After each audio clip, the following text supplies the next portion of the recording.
#1 issue for professional drivers.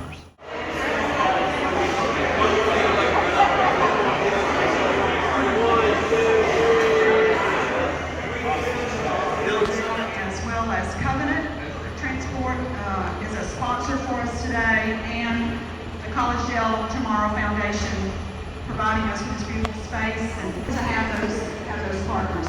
So let me just here comes Greg Vidal. He's soon to be our state representative. We're hopeful, and thank you, Greg. He's on the board of others on the and Bridget is in the back. Thank you all so much for putting your work and effort into the Thrive. So people often ask me, why is the key that we work on? First one that I'll mention to you is our Natural Treasures Alliance. And that group is of about 40. I've lived in this area all my life. I live in Ringgold, but I work in Tennessee. So Alabama's a fun place to go to. And so a lot of transportation comes right through Chattanooga. It's not stopping, it's coming right through Chattanooga. But with maybe the exception of Northwest Arkansas, this Chattanooga area has more freight companies than any other place in the whole United States. 1 in 8 people in this region work in the transportation industry. We have McKee Foods is one of the top 500 private fleets in the United States. We come in at number 469. We have Thank you, Deborah, and it's certainly my pleasure to be here today. What a beautiful setting. Drove up, I'm based in Atlanta, so drove up from Atlanta. Not a lot of congestion, thankfully, this morning. But then at some point, the GPS took us off of 75 to get up here, and just a beautiful part of the country. You live in here and work in here, and I'm quite envious. So here today to talk about the state of truck parking. Just a little background to add to what Deborah described. If you are not familiar with ATRI, we are the trucking industry's not-for-profit research organization. And the work that we do on behalf of the trucking industry is generally focused in the areas you see here. One of the key features of ATRI in fulfillment of our mission is we give all of our research away at no charge. And so the truck parking studies, where are there knowledge gaps in the trucking industry to which ATRI could bring its expertise to bear? And what's so fabulous about this group is if you look at the logos, you'll see not only trucking fleets and trucking industry suppliers, but you'll see we have driver groups represented. We have both OIDA, the independent drivers, as well as the Teamsters, so labor represented. We have law enforcement, academia, we have government at the federal, state, and local levels. So it really is a very wide cross-section of trucking industry stakeholders who again have one mission, and that's to figure out what research needs to be done for the trucking industry. And there's no question that this group has routinely pointed to the need to address this truck parking situation as one of the top research priorities. Because they're afraid if they don't park now, they'll get down the road and there'll be no place for them to park. And so we wanted to try to capture how much of a productivity drain on the trucking industry that was. And so we asked drivers, when you're parking for your 10-hour break, and if you're doing so early, how much available drive time do you have? And on average, drivers were giving up just about an hour a day of productivity. We monetized the opportunity cost to the driver. When we did this research, it was about $4,600 in opportunity cost or lost revenue for that driver. That's now up to about $5,200 coming out of that driver's pocket, because again, they're going to go ahead and park if there's an available space here because they don't know what they're going to encounter down the road.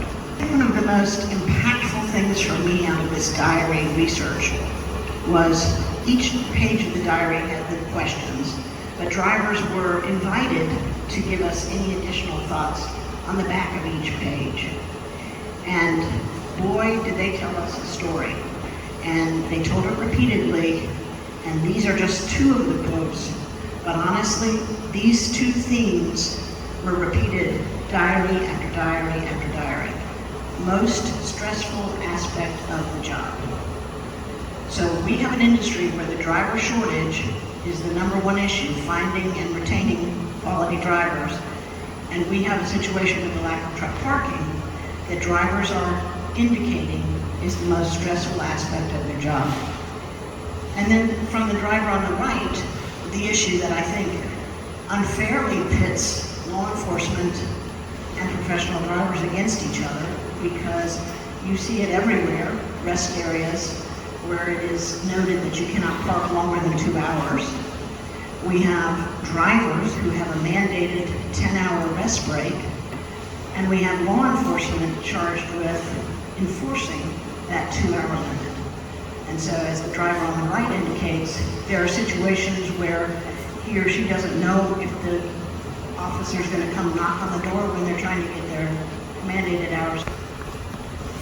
So I use easy in quotes because certainly there are no easy solutions to this truck parking issue, short of just building new capacity all around the country.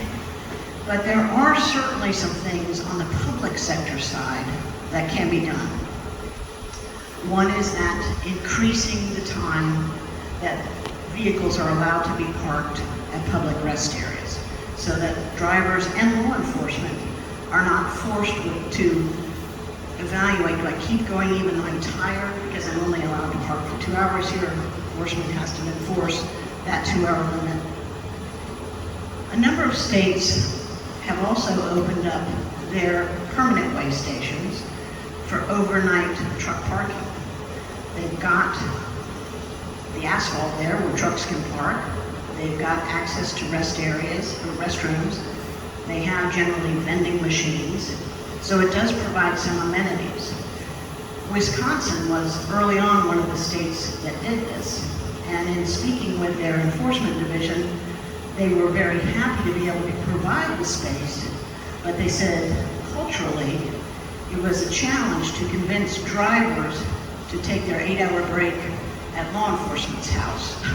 It just seems like that might be a risky thing, but I do applaud the states for recognizing that they have available facilities for drivers to park and for allowing that to happen. That, assuming I can count on that information, there's a place for me to park. Some states have adopted a red, yellow, green coding. And so drivers have told us, let's consistently across the country just give us the number, because what yellow means in Tennessee might be different from what yellow means in Mississippi. So consistently just tell us the number of available spaces. And then make sure it's accurate. Nothing will make a driver distrust that system more than for them to pull off based on information on that sign, only to find out that there are no available spaces. I wanted to just talk for a minute about another related issue that rolls into this whole truck parking issue, and that's when drivers are held up at customer facilities, detention and delay at customer facilities. It is the number 3 issue for drivers. And these kind of signs at customer facilities are all over the internet. This is what drivers will unload my freight. Don't even think about using the bathroom in our facility. I mean, we all benefit from having more truck drivers on the road to deliver everything we want. We cannot continue to treat professional drivers this way. We're not going to get drivers in the industry if this is how they're treated. I like the one in the middle because at least they say sorry for the inconvenience. They at least apologize for not allowing drivers to use their bathroom. And certainly if you've been following all the discussions on Capitol Hill about the highway funding or reauthorization bill, there has been language introduced that would provide federal dollars to expand truck parking. But again, it's part of this bigger infrastructure congestion and how do we fund our transportation infrastructure issue.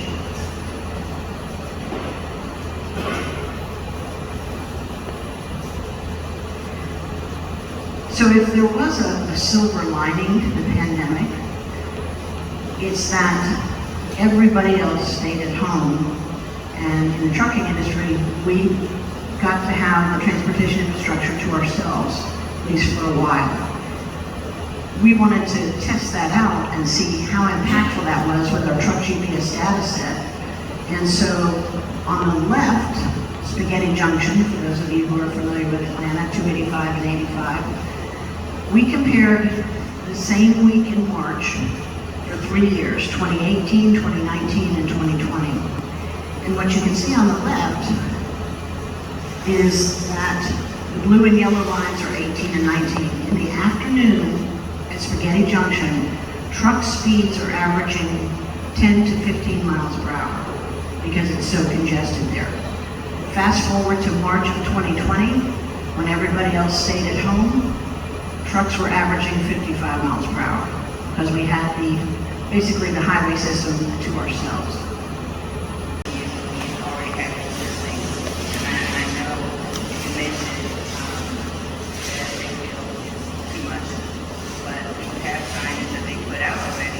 Saying, oh, there's an accident 5 miles down the road, there's going to be 20 minutes, so they can utilize that.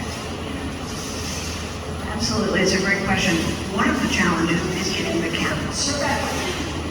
Oh yeah, so the question is, why don't states utilize the variable message signs that they already have in place that are typically used for traffic incidents that'll say, crash ahead, take X route. And so my response is, one of the challenges is getting the counts of the spaces. You have to have someone, you either have to have the technology, and our report goes into a number of the technologies that are available. They're either cameras that count in and out at a rest area or truck stop, or there are sensors that can say, okay, a truck's parked here, there's not one here, so that's an available space. It's getting more, it's somebody manually going out and counting. Apart, because more and more I'm seeing. We asked drivers how much they were willing to pay to reserve parking space. 0. Not a great business model for people who are going to reserve parking spaces. But then, in fact, that was before our diary research. Fast forward to the diary research.